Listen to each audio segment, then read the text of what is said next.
Everything working? Why that just happened? I didn't do that.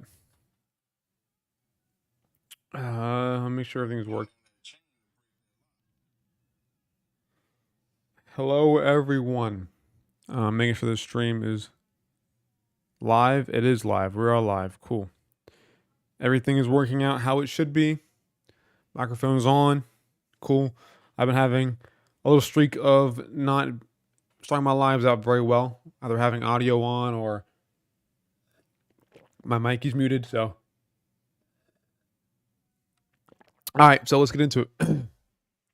Welcome to the Kendall MMA full card prediction and breakdown video for Taira versus Alex Perez for a UFC fight night. I'm going to go through the entire card and break down every single fight on it and give my prediction on who will win and who will lose. Now, with that being said, I also have a topology group. I'm going to link that right now if I can pull it up real quick. But I'm going to link this and you guys can join the group. And if you do join, you can submit your picks into topology as well and compete against me and other people in the future when we have more members in it. I will be awarding prizes to the top predictor of that week. Bam. So let me go ahead and get this link for you guys. Control C, Control V, put that there. Let's pin it. Bam. Let me go ahead and remove these messages. Or actually, I might just refresh Stream Elements.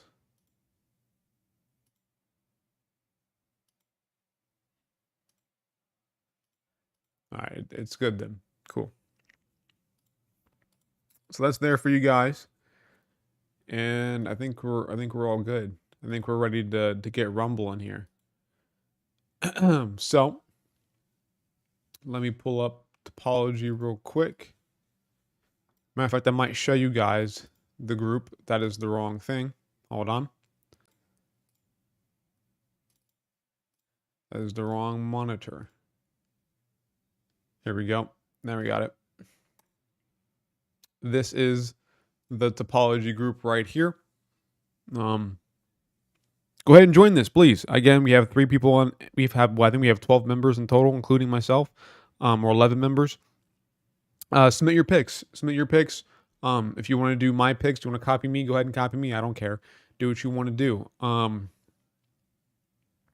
Yeah.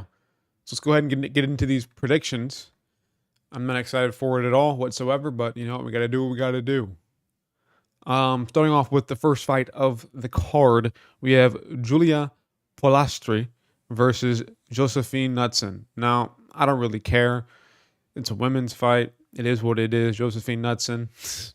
Knudsen her name, but she is from Sweden, so it's okay. I feel like nowadays women fights are just so 50-50. I really don't care. It is what it is. I guess I'm going to go with Josephine Knudsen here. She's the odds-on favorite. She's 7-0. She might have some potential, but it's just like I don't really know. She beat Monique Man. I mean, whatever. You know, she has beaten some good opponents. Does have a split decision in her career, which is probably not good on the regional scene as well, which is probably not too bueno. Most of her opponents are just like 4-1, 4-0. So like she could get fraud checked here, man. That's how the shit goes in women's MMA. These fighters come in and they have a good record and they lose immediately once they get into the UFC. That's just how it is. Julia Polastri here, getting a lot of finishes, but she fought at LFA, which is a good promotion. Don't get me wrong, but beating a 7-11 girl at LFA just doesn't tell me that you're probably elite in any sort of way. I mean, I think the opponents that she's beaten are somewhat comparable to Josephine Knudsen, but is it really that amazing? No, I'm going to take Knudsen to win this one. I really don't care. Moving on to Shalian Nodiembeke versus Melquizel Costa. Now, I'm probably going to take Shalian Nodiembeke here. He did lose his most recent fight against Steve Garcia, but Steve Garcia is pretty good. He's a tall dude. He's long and rangy. But before that, he beat Derek Minner, which, again, not really the best wins. Beating TJ Brown, not really the best wins. Sean Soriano, not really the best wins. Lost to Josh Kalibau, which, against a pretty decent opponent. Um, I really don't know. Melquez Acosta doesn't really impress me. He lost to Steve Garcia as well in his last fight, but that was more recently than what Shai Yilan lost to him.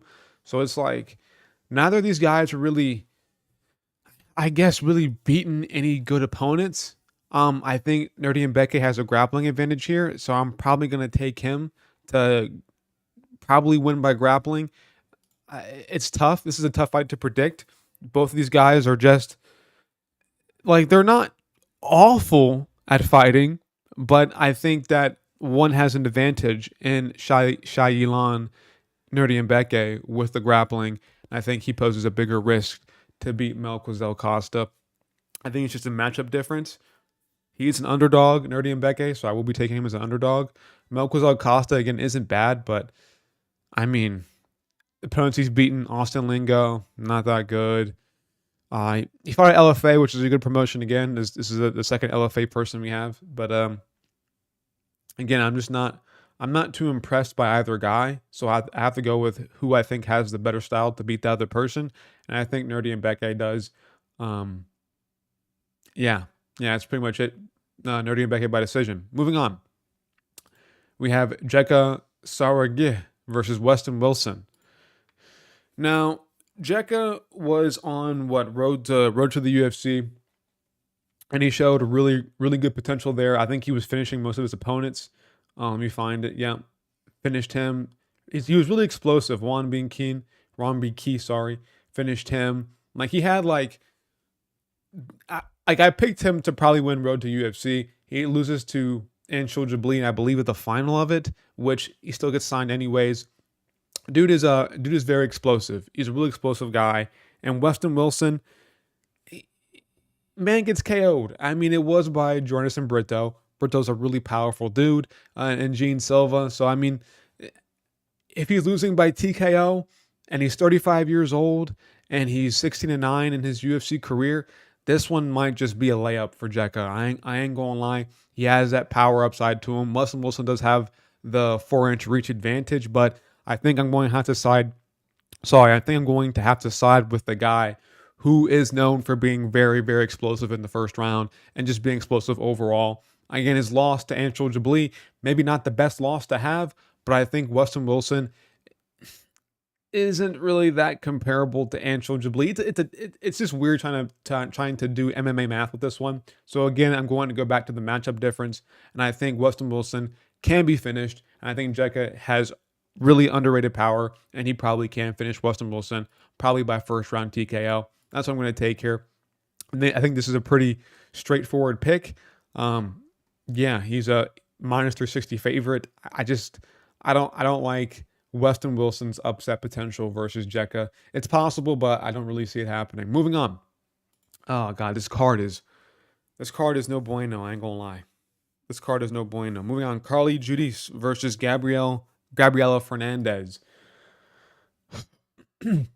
Sorry. Again, women's fights nowadays are just 50-50. It feels like you just don't know who's going to win these, man. And I guess I'm going to go with the favorite, but it's like both of them aren't really that good. Carly Judice is 3-1 in her UFC career. She has barely any professional combat sports experience, or I mean professional MMA experience. She's just recently turned pro at this point. She lost in the Contender Series 8 months ago by split decision. So it's like, okay.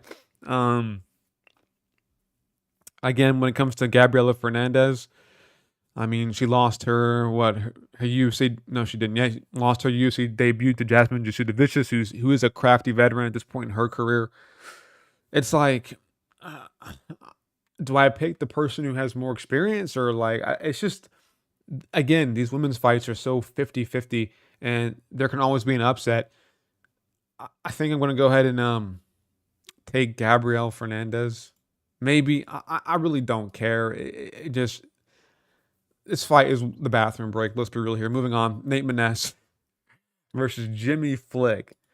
Now, Jimmy Flick, man. Jimmy Flick. not losing to bad opponents, honestly, but man, the man finds a way to get finished at flyweight, and I just I can't. If you're getting finished at flyweight, dude, like it's just really really tough to pick you going forward. Also, 33 years old, Nate Maness. You know what? Nate Maness is kind of at a point in his career where he fought, I would say, two tough guys back to back. Like he fought Umar Nurmagomedov, which is at bantamweight. And then he moved down to fight Tagir Bekov and lost that fight as well. So I don't think Nate Maness will ever be anything in his career, but is Jimmy Flick anything in his career as well? And I don't believe that. I don't think Nate Maness has like again any substantial power to really like hurt somebody, but it is Jimmy Flick. He is a flyweight who does get hurt. It's like Nate Maness, he's fought good competition and he can grapple. And he's from Kentucky, so I might as well just pick him because I'm from Kentucky. So, yeah, we're going Nate Maness decision. He'll probably grapple up Jimmy Flick. Might probably hurt him on a feet at some point. Yeah, I don't rate Jimmy Flick whatsoever. I don't find him to be good at all. So, yeah, that's pretty much just is what it is. Hold on real quick, guys. Wait. Where did my phone go? Oh, it's right here. Oh, we're chilling. We're chilling. Moving on. Up the card. Adam Fugit versus Josh Quinlan. Now, it's kind of the same thing when it comes to Jekka versus Weston Wilson.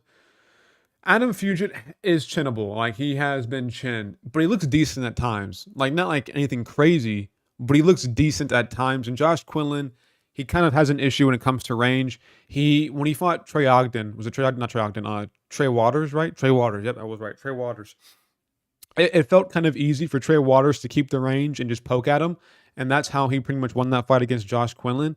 And Adam Fugit can do that as well. But can he do it as well as Trey Waters? And I don't believe he really can. This is either Josh Quinlan wins by KO in the first round or loses over decision. That's my whole argument with this one. And I think if I had to pick one, I might pick the younger guy who has taken some damage in his career. Lost to Danny Barlow, who is a pretty good prospect in his own right. Josh Quinlan, I think, gets this done by first round KO. But am I worried? Yeah, I am pretty worried. Adam Fugit has, again, like I mentioned before, he shows some level of skill. Whenever I watch him fight, he just sometimes gets chinned by like Michael Morales and by Mike Mallet. Well, no, he got submitted by Mike Mallet. What card was that? It was I forget what card that exactly was. It wasn't the Canada card, but he gets submitted by Mike Mallet. I believe he got hurt in that fight as well. I think going for a take. No, I think he went for a takedown against Mike Mallet and got submitted. I forget exactly what happened in the Adam Fugit versus Mike Mallet fight, but he has been hurt in his career, and Josh Quinlan is known for his power.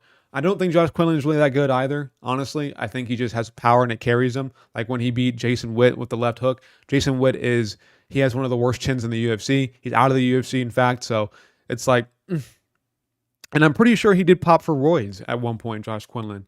I think on the Contender Series, he popped for roids. So this dude might be a little bit geared up. So maybe that might hurt him because maybe he's now off the roids. But I don't know. I think Josh Quinlan, again, this fight ends up being like, if Josh Quinlan can get a first round KO, or if that doesn't happen, then Adam Fugit wins the fight. I'm gonna put my chips on Josh Quinlan getting a first round TKO. Moving on. Asu Almabayev versus Jose Johnson. Now, Jose Johnson wasn't he the guy who got twisted by Damon Blackshear? Oh wow. Oh wow. And Asu Almabayev, again, listen to his name. Asu Almabayev. Dude can grapple. He's a good grappler. Jose Johnson got twisted by Damon Blackshear, who can grapple. Jose Johnson has a bit of craftiness to him that I think might keep him in the UFC for a good period of time. But is he going to be anything other than a low-ranked bantamweight? No. Like he can win fights, he can be crafty at times, but I don't think we're ever going to see a run from Jose Johnson. Where it comes to Alsa Amabayev, it's we might see a run from him, man. Like he's beaten every opponent. I wouldn't say easily. I think I forget which fight it was exactly, but it seems like I don't think Almabayev will probably ever be champion in his career, but he does show some potential, and we do see the grappling skill. Like he's a good grappler for the most part. It's flyweight. They're going to be technical. I don't see Jose Johnson being able to chin out Almabayev and him getting twisted and submitted by Damon Blackshear. I think there's probably a hole in his ground game. For the most part, I think it's very I think it's not on par with Aslam Amabayev, so I can just see Aslam Amabayev here just probably getting a submission win, probably by rear naked choke in the first, second round. I would take either one of those. I think I see him taking down Jose Johnson here and finding a way to get a submission. Again, I think if you're getting twisted by somebody, I think you lack good submission defense, because a twister is probably the hardest or one of the hardest submissions to pull off in a UFC fight. And if you're getting twisted, man, that is fucking, it's not even unlucky. Like, because when you get twisted, man, it's like you're making a bunch of mistakes that lead to you getting twisted. Like, if you get KO'd, like, you might have made one mistake, but getting twisted, man, you've made multiple mistakes. So I'm going to say Aslam Amabayev gets this one done. He finds a way through Jose Johnson's submission defense and gets a finish. Moving on. We're in the main card now. Oh, no, actually, that was the main. Wow, this card is actually kind of small. How many fights are on this card? Hold on. 1, 2, 3, 4, 5, 6, 7, 8, 9, 10, 11. Only 11 fights in this card. So kind of a smaller card for this week, but it is what it is. But moving on to Garrett Armfield versus Brady Highstand. Garrett Armfield, you know what? Like, I didn't really believe in him. You know, when he lost to David Onama, I thought he was pretty mid and he would never be anything in his career. But you know what? He beat Toshiyama Kazama, who isn't really even that good, who shouldn't even be in the UFC. He lost on road to the UFC by KO. I think he's pretty chinny himself, but he beat him. And then he goes out there and he beats Brad Katona. And Brad Katona, he won tough, man. Bro's pretty decent. Brady Highstand, also another tough guy as well. Beat Dana Baccarel, which is actually not a bad win. Beat Fernie Garcia, which is like, okay, it's Fernie Garcia. Lost to Ricky Tercios on the finale of Tough, and losing to Ricky Tercios, I think nowadays is like, oh my god. But I think Brady Highstand has improved since then, and I want to pick Garrett Armfield here, but I kind of want to pick the underdog in Brady Highstand. I feel like he might be improving. He's 25 years old. I mean, Garrett Armfield is pretty young as well, but I think Brady Highstand beating Dana Baccarel, I believe he got hurt in that fight as well at some point. He's pretty tough. He's a pretty tough dude. And I'm going to go out on a limb here and do an underdog pick. I'm going to say Brady Highstand gets this one done. I just think he's improving pretty rapidly in his career. And I think what he fought 1 year ago, he's 25 years old. I think he's improved probably more than what Garrett Armfield has. And Garrett Armfield, again, like he beat Brad Katona. I think Garrett Armfield, I don't know, man. I don't know. It's just tough. I'm going on a limb here. I'm going with Brady Highstand. I think he's improved. I think his fight versus Dana Baccarel proved that he was tough and that he can grapple up. And Garrett Armfield, who is a good grappler, who can grapple, I'm sorry. I think he might be overwhelmed by Brady Highstand. And I think his offensive striking won't be as good as it can be. And I think that leads to Brady Highstand being able to have more success on the feet. And his improvement is what I'm banking on. I'm taking Brady Highstand by decision. I think he probably is going to come in here and look somewhat decent, only being 25 and having a year off of the sport. I think he'll come out and impress people against Garrett Armfield. Moving on. Lucas Almeida versus Timmy Kwamba. Timmy Kwamba. Lucas Almeida, man, I had hope for him for a good period of time. I really did have hope for him. Who did he fight? I'm trying to remember who it was. He beat Michael Trezano, and that kind of put me on a Lucas Almeida. And yeah, but he got out-grappled by Pat Sabatini pretty badly and then submitted. And the same thing by Andre Philly. Andre Philly actually put him down. So I guess there's probably an issue with Lucas Almeida's chin and his takedown defense. And Timmy Kwamba, I mean, losing. I'm trying to remember this fight. I don't know. I feel like I watched this fight with Oki Balaji, but I'm forgetting it. I totally went blank on it. I might have to go back and rewatch this, but I swear to God, I watched this fight with Timmy Kwamba, but I'm just totally forgetting how the fight went. I don't know. Timmy Kwamba, I think he looked. I'm pretty sure, if my memory serves correct, he looked decent against Oki Balaji. At the very least, decent. I won't say looked good or bad because I don't exactly remember the fight, but I'm for sure. I know I for sure watched it on the car on the way home from work. And that's why I'm forgetting it. um, but no. This is the wrong fight. I'm thinking of the wrong person. Never mind. I don't know why I thought it was Contender Series. Did I watch this fight versus Mateo Vogel? I don't remember. This was 3 months ago. Which hold on. I'm sorry, guys. Let me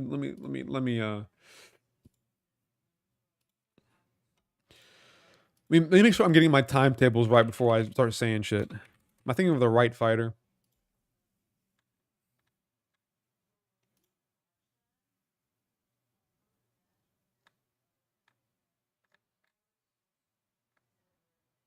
I'm thinking of the wrong guy.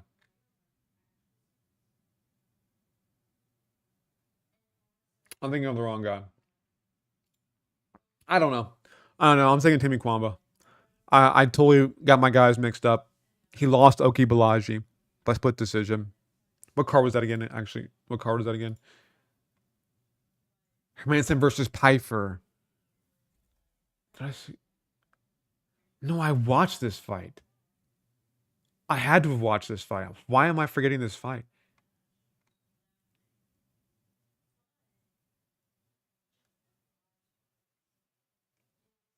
I know for sure I watched this fight. Yeah, I don't know. I don't know. We're gonna go with Timmy Kwamba. Um, he shows a level of power. He has some power, and Lucas Almeida's chin. It scares me at times. It really does scare me. I think him losing to Andre Philly by TKO, losing to Pat Sabatini on the ground. Like, I feel like he has too many holes in his game at 33 years old where he can't improve on. Like, I don't think at this point in his career he can improve his takedown defense or his chin. So it's like, and, can Timmy Kwamba take down Lucas Almeida? Can he KO him? He has options here. He's 25 years old, probably improving in his career. I'm taking Kwamba by decision. Moving on. Miles Johns versus Douglas Silva de Andrade. Miles Johns is the favorite here, but it really does feel like Silva de Andrade just doesn't age. This guy's good. It takes a good opponent to beat him. Had a tough fight with Said Nurmagomedov. So it's like, had a tough fight with Ron Murphy as well. So it's like, beat Sergey Morozov, beat Cody Stamann, which is not a great win, but it's like, Silva de Andrade is like, this guy is 38 years old, but still doing the damn thing. So it's like, do I think he can beat Miles Johns, who Miles Johns beat Cody Gibson? He beat that draw with Dan Argueta, beat Vince Morales. That was actually, hold on, was that even, what fight was it they KO'd the guy? It was Anderson Dos Santos that I watched. That was forever ago. Damn, that was 2 years ago? I'm getting old, man. I don't know. John Castaneda lost to him. Miles Johns is good, but there's something about me that wants to pick Silva de Andrade. I feel like he's fought better competition, right? De Andrade has fought really good competition. Has looked good against all of them. Like, even against Said Nurmagomedov, he looked pretty decent. Even against Ron Murphy, he looked pretty decent. Beat Sergey Morozov, who was probably, I think, a prospect at that time. It was 2 years ago. Beat Cody Stamann, which Cody Stamann we know is not like, he's not true bottom feeder level, but he is a competent ranked bantamweight, And like, Miles Johns is decent, man. He has good boxing. He has good striking. He can also grapple as well. It's like, I feel like we're going to see Silva de Andrade pull out some craftiness and get this one done by decision. That's what I'm feeling. I could be wrong. Maybe the age might finally hit him. Miles Johnson's only 30 years old, so he's getting to the prime of his career. But Silva Andrade, at any point with him being this old, it might eventually hit him. I'm going to take Silva Andrade. Moving on to the main event. Alex Perez versus Tatsuro Taira. Taking Taira by submission. I have to. Listen. Before I dive into the actual logical reasoning behind why I'm picking Taira, the UFC just signed Kaya Sakura. They want to get into the Japanese market. Tatsuro Taira is their best bet towards getting towards into that. He's their best bet towards working their way toward developing a good market in Japan. They want him to win. Alex Perez to them, I think at this point is expendable. They've given him all the tough opponents. They gave him Muhammad Makayev, which a fight that I think he kind of won, or I don't know. I don't know if he won, but Makayev didn't look fucking good against Alex Perez. I'll be real with you. He faced Pantoja. He faced Figueiredo. They pretty much fed him to the wolves. And listen, let's be real here. Got a sick TKO versus Mateus Nicolau. Nicolau might be kind of chinny. But we know with Perez, he's good. Like, honestly, like I wouldn't be surprised if he gets an upset win over Tatsuro Taira. Taira didn't really impress me with the fight versus, was it Edgar Shirez or was it Carlos Hernandez? It was one of these fights in here where Taira didn't really impress me, but I'm pretty confident that he won't pull the Makayev in this fight and actually find a way to get Alex Perez down and not just sit on his knees and abuse the rule, abuse the no knees or no kicks to a grounded opponent rule. So I think Taira has this one. I'm not going to say in the bag, like there is potential upset, but how do you pick against Tatsuro Taira, who has looked pretty good throughout his entire career? Maybe he has shown the signs that maybe he isn't like going to be a champion anytime soon, but he's 24 years old, bro. 24 years old. He has plenty of time to advance himself in his career and get better and progress. He's super young. Alex Perez is towards the tail light of his career or tail end of his career, being 32 at flyweight. So he has probably a couple years at best. So he needs to get this win if he wants to ever get back towards that title shot. But again, like I mentioned before, Alex Perez is expendable. The UFC knows what they're doing with this matchup. They're expecting Taira to win against Alex Perez. They think he probably will win. And let's say the fight is close, they're gonna rob Alex Perez. Let's say like it's a really close fight and it's iffy on the scorecards. They're giving it to Taira. Like, he has so many advantages in this fight, grappling especially. Maybe Perez can spark him, but something I did notice with these young guys, a lot of them have pretty decent chins. I feel like once you get to like 31, 32, like I feel like once you start to hit your 30s, you notice guys start to have bad chins. But I feel like these guys who are like below 25, I feel like they all have pretty decent chins. That might be a myth, but it's something that I've observed throughout, the UFC. I feel like guys who are below 25 just somehow have a solid chin because I think they are so young and haven't taken that many damage in their... Damn, I said that so fast. Because they are so young and they haven't taken much damage in their career, sorry. So I'm going to take Tatsuro Taira to get this one done. I think it's pretty... not a simple pick, but you know what? I wouldn't mind anybody picking Perez as an underdog. It is possible. Round one submission? No. I'm probably going to go like round 3. I think Taira's going to have a difficult first round versus Perez. I think we're going to see Taira go out there and have some issues in that first round, but I think eventually he's going to just wear on Alex Perez as the fight goes on and eventually find a way to get a submission, probably get his back, get a rear naked choke. I think he'll eventually find that submission. Yeah, that's it. That's my full picks. I'll go through them real quick for you guys so you guys can just see who I picked. I picked Josephine Knutson over Julia Pilastri. I picked Shalian Nerdian-Beke over Melquizel Costa. I picked Jeka Sadagi over Weston Wilson. I picked Gabriela Fernandez over Carly Judas. Sorry. I picked Nate Menes over Jimmy Flick. I picked Josh Quinlan over Adam Fugit. I picked Asu Almabayev over Jose Johnson. I picked Brady Highstand, which is an underdog pick, over Garrett Armfield. I picked Timmy Kwamba over Lucas Almeida, but that could be an upset, I ain't gonna lie. I picked Douglas Silva de Andrade over Miles Johns, and I picked Tatsuro Taira over Alex Perez. So yeah, that's pretty much it, guys. That's my full card predictions. If you want to join the Topology group, link is pinned in the top comment or it's pinned in the chat. Check that out. Again, I'll go through it one more time, save my picks real quick. Those are my official picks. If you want to join that group, please join that group. I'm begging you.